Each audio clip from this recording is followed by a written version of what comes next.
উপযুক্ত সময়তে মাহিলী দৰমহা জীৱন বীমাকে আদি কৰি সৰ্বমুঠ 5 দফীয়া দাবীৰে ৰাষ্ট্ৰীয় স্বাস্থ্য মিছনলৈ কাৰ্বি আংলং জিলা আশা সন্থাৰ দ্বাৰা স্মাৰক পত্ৰ প্ৰদান।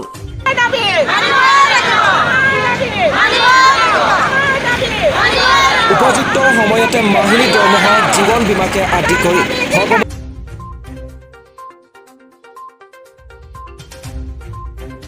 ৰাষ্ট্ৰীয় স্বাস্থ্য মিছনৰ অন্তৰ্গত 2006 চনৰ পৰা কাৰ্যক্ষম হোৱাকৈ তথা সমাজৰ সকলো শ্ৰেণীৰ মাজত বিশেষকৈ প্ৰসূতি মাতৃ আৰু শিশুসকলৰ স্বাস্থ্য সম্পৰ্কীয় বিশেষ সজাগতাৰ বৃদ্ধিৰ হেতুকে ভাৰত চৰকাৰৰ অধীনত অসম চৰকাৰৰ স্বাস্থ্য বিভাগে সমাজৰ সৰ্বাংগীন উন্নয়নৰ বাবে জিলা ভিত্তিত কিছুমান সমাজ সচেতন তথা সামাজিকভাৱে দায়বদ্ধ মহিলাক আশা নামেৰে নামাকৰণ কৰি একোগৰাকী সামাজিক কৰ্মী হিচাপে স্বাস্থ্য বিভাগত মকৰল কৰে যদিও পৰৱৰ্তী কালছোৱাত তেওঁলোক একোগৰাকী স্বাস্থ্যকৰ্মী সমাজত পৰিস্থিত হৈ পৰে। কিন্তু স্বাস্থ্যকৰ্মী হিচাপে পৰিগণিত হোৱাৰ পিছতো স্বাস্থ্য বিভাগৰ ফালৰ পৰা তেওঁলোকৰ ক্ষেত্ৰত যেন মাহী আইৰ দৃষ্টিৰে চোৱা হৈছে বুলি আশাসকলে চৰকাৰে কৰা এনে আচৰণৰ প্ৰতি সময়ে সময়ে সৰ্বভাৰতীয় পৰ্যায়ত কিছুমান প্ৰতিবাদী কাৰ্যসূচী গঢ়ি তোলে।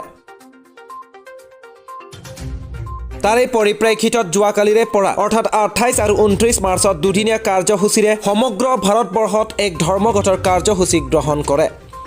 হেলৈ কাৰ্বি আংলং জিলাৰ আশা সন্থায়ো সৰ্বভাৰতীয় পৰ্যায়ত হোৱা এই ধৰ্মঘটৰ কাৰ্যসূচীৰ প্ৰতি পূৰ্ণ সমৰ্থন আগবঢ়ায় আৰু আশাসকলৰ উচিত তথা প্ৰাপ্য অধিকাৰৰ দাবীত কাৰ্বি আংলং জিলাৰ বিভিন্ন প্ৰান্তৰ পৰা অহা আশাসকলে জিলাখনৰ সদৰ চহৰ ডিফুস্থিত ৰু চেমচন সিং ইণ্টি মেমৰিয়েল পাৰ্কত দিনৰ প্ৰায় 10 বজাৰ পৰা ধৰ্ণা কাৰ্যসূচীত বহে যদিও পৰৱৰ্তী সময়ত কাৰ্বি আংলং জিলাৰ উপায়ুক্তৰ হৈ এডিচি নুপুৰ বৰাই ধৰ্ণাস্থলীত উপস্থিত হয় আৰু কাৰ্বি আংলং জিলাৰ আশাসকলৰ সমস্যাসমূহৰ বিষয়ে বুজ লৈ আৰু 5 দফীয়া দাবী সম্বলিত স্মাৰক পত্ৰ গ্ৰহণ কৰে।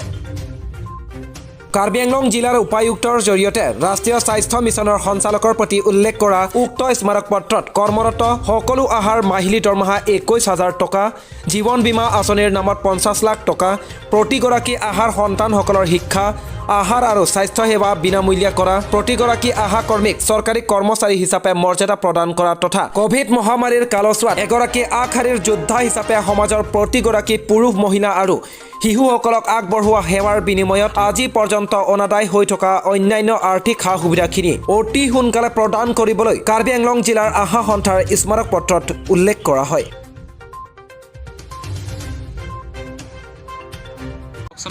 নমস্কাৰ, মই এগৰাকী আশাকৰ্মী।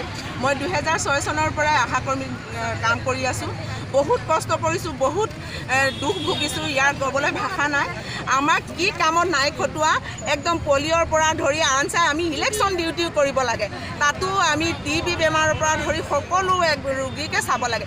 কিন্তু আমাক চৰকাৰে আজিলৈকে তেওঁ আমাক সেই 1,000 এটকা 2 টকাৰ পৰা আমি কাম কৰিব লাগে।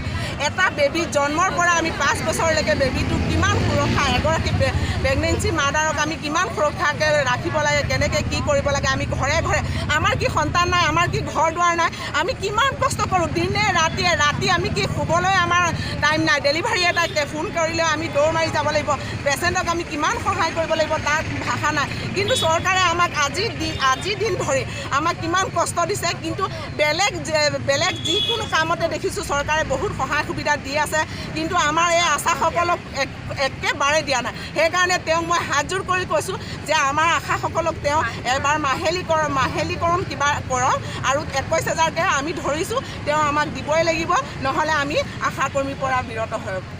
বাইদেউ, এতিয়া আপোনালোকে দৰমহা কিমান পাই আছে? দৰমহা বুলিবলৈ নহয়, 2,000 টকা এটা দিয়ে, সেইটো মানে সেইটো আৰু চেণ্ট্ৰেলে 1,000 দিছে আৰু ষ্টেটে 1,000 দিছে আৰু বাকী কমিশ্যন 10 টকা, 2 টকা, 1 টকা, ORS ঘৰে ঘৰে দিবগৈ লাগিব, 1 টকা পাওঁ আৰু আমি পেলুৰ দৰৱ দিবগৈ লাগিব, তাতো 1 টকাকৈ। 1 টকা আজিৰ দিনত 1 টকা কিবা কৰিব পাৰিব নেকি? তেওঁ যে লাখ লাখ টকাৰ ওপৰত তেওঁলোকে বহি আছে, কিন্তু আমি দিনে ৰাতিয়ে কষ্ট কৰিও আমি সেই 1 টকা বুটলিব লাগিব। আমাৰ কি গৃহসংসাৰ নাই আৰু আকৌ ইলেকশ্যন ডিউটি আহিব, ইলেকশ্যন ডিউটিটো আমি যাব লাগিব। কিমান কষ্ট আৰু কিমান যে আমাক কষ্ট নিদিব, কিন্তু তেওঁ আমাৰ দাবী আজিলৈকে মানা নাই। যদি তেওঁ নেমানে তেতিয়াহ'লে আশাকৰ্মী নালাগে, আশাকৰ্মীসকলক নিযুক্তিও দিব নালাগে, আশাকৰ্মীবিলাকক হেৰি কৰিব নালাগে। কিন্তু আমি বহুত কষ্ট পাইছোঁ, এই কথা ভাষা নাই আৰু ক'বলৈ, ইমানেই মানে কৈছোঁ আৰু ক'লেতো বহুত কথা ওলায়, বুজিছে।